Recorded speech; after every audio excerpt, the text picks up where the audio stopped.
This is quite an interesting one because it's a largish object which is produced by computational architecture. I'm always fascinated by that. And so I'll hand over to Well, Felix. hi guys, yeah, thanks for the introduction. I am Felix, like I said, and this is Ben, and this is also Ben, which is our group. Yeah, and Parametric Paper is our product, is our group. We are, as Alex said, computational architects, engineers, designers, and we all met at UE last year. We come from University of West England in Bristol. We all studied computational architecture together, and we began this project there, initially entitled Aremos about a year ago.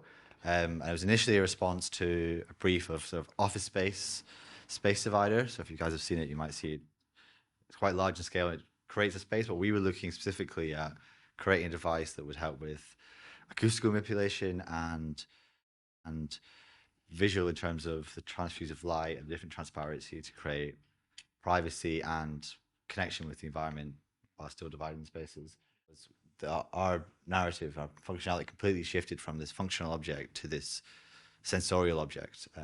As people, we always intended for it to be kinetic and the pushing of the paper, and it has an accordion-like concertina effect of movement, but the kinetic approach that people took to it was not exactly what we expected, and it was people just embraced it in such a childlike, playful manner, and that's what we immediately loved. And everyone just ran their hands along the surface, and we realized that playful approach then unlocks a whole host of new sensorial applications. So there's this like fluttering effect of paper and this as this concertina network, and there's this the visual translucency and how that shimmers and changes. Yes, yeah. So we didn't sort of focus on the acoustic or the visual things too much. It was we just wanted to touch it and play it and move it around and start being malleable with it, sculpting it with our hands, and interacting with this vision that we had in our heads. You know, when we all experience that when we design something, we make it, we kind of pick it up, and we get to understand it more through that process. But saw like children and adults like playing with it. So the adults were actually behaving more like children in a good way, you know, and unlocking that childlike nature that's within all of us. So from that process, we developed this whole new system, pushing paper to its limits, and this is what we call parametric paper. It behaves more like a network. like something that's living really. So it's if you touch it one place, there's a ripple effect going everywhere else. Yeah, it's like that can only be activated by the human interaction, which is really nice. It makes that a really responsive system, which is what we want to replicate. Yeah, so this is what we want to bring to utilitarian environments. So so from there, from how we made a Remos, we wanted to recapture this. So as computational designers, we designed this all computationally. So we've set up a parametric workflow to design this in the first place. And now what we call parametric paper is a toolkit which will allow us to reapply this form to achieve that same effect in new environments and new design instances. So what is this approach? How does it actually work? The way we developed this and the toolkit we've developed from Ramos is to adjust essentially the design space. So we can adjust, the first slide was essentially showing how you can just adjust the X and Y, and then we can manipulate a surface with a few control curves. And from that, we can, through the DNA that's sort of embedded in the algorithm, we can output a version of parametric paper. It allows us to connect with the fabrication, so we can roll our digital design to a digital fabrication really seamlessly. And for something, as you see, with a large scale of paper and large numbers, this process allows us to deal with the complex geometry on quite a large scale. So from this, we managed to produce straight from our modeling all of our DXF files in this case, which we use in our digital fabrication. So in this case, we used laser cutting, which I'll show up here in a second, where we individually cut each of these pieces and then handcrafted them together. There's a little instance was laser cutting them there at uni, technician. But I think in future we're looking to roll this out, with the grant if we were to win, with what we call a die plotter. An adaptive plotter cutter. Yeah, so allow us to roll this out on one continuous sheet of paper and divide each piece, and then it's allowed to. And then we would just come in stitch these together. Yeah. Just combine them in that sense. Yeah.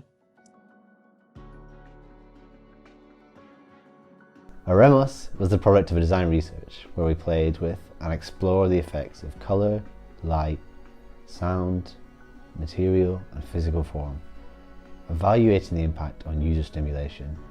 As we were seeking to provide calmness, joy and inspiration, our final product was an elegant yet large model, made almost exclusively of tracing paper.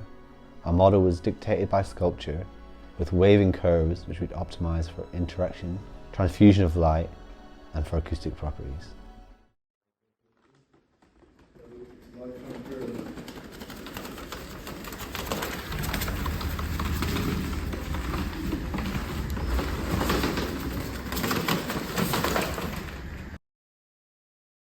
Any questions? Can I ask what your inspiration was?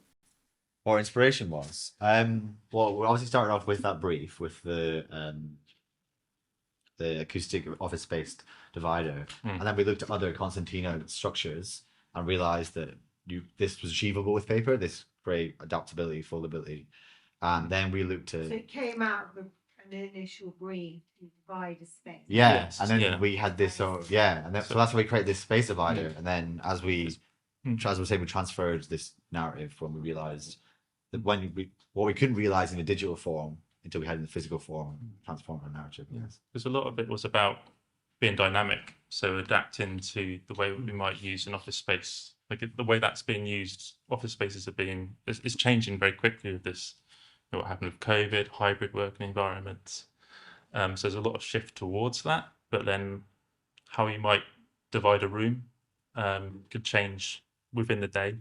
So there was a brief idea of saying, you have robots which move them around, and it learns what configuration might work better for people. But also I think as personal experiences around how we deal with stimuli as well, so visual and with all the different stimuli. It's about having like a flexible approach to a personal level of those stimuli, be able to minimize the amount of light transfusing or the volume of sound by expanding. Definitely. That was It's not illuminated. It's how it went without the natural light. It looks so stunning with the light. It's so, undulating and dynamic. And it gave us that nice connection to the space, and you could sort of darken your space and create more private. But you can also see sort of movement is still around it, so you're still in tune with that space, but you still have. And it has that intuitive aspect as well. So if you just close the concertina up, you get more density, so you get less light transfusion. But also the perforations initially were more of an acoustic attempt to disperse sound waves, but that has a big visual stimuli as well. But I suppose the thing we couldn't model without having something to physically touch was the soundscape effect of it. So when someone brushes past it on one side, as well as maybe seeing an occlusion of their shadow, you'll get reverberations through it, which will dissipate over the concertina. But so you kind of communicating. So it's quite intuitive to pick up and do what you want with. Yeah, playful. Yeah. In a way, it's a low-tech solution using high-tech to make it.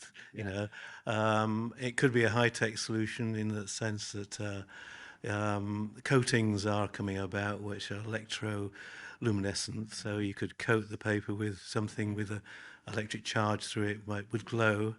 The other aspect, I think, is a sonic. Not only is it sonic in its own right, but if you put tiny sensors and Bluetooth, you could feed the positioning of those sensors and create sounds as people touch as well. So there's a lot of potential for your company because to develop, from the simplicity to complexity. Something we love about, as you said, Vanessa, there, going from the complex digital approach to the really simple form and using like almost a singular material of paper. That's important. I mean, I'm aware of that. I call it techno-lust, where people go for technological solutions but are over the top, and keep things simple is often a way forward.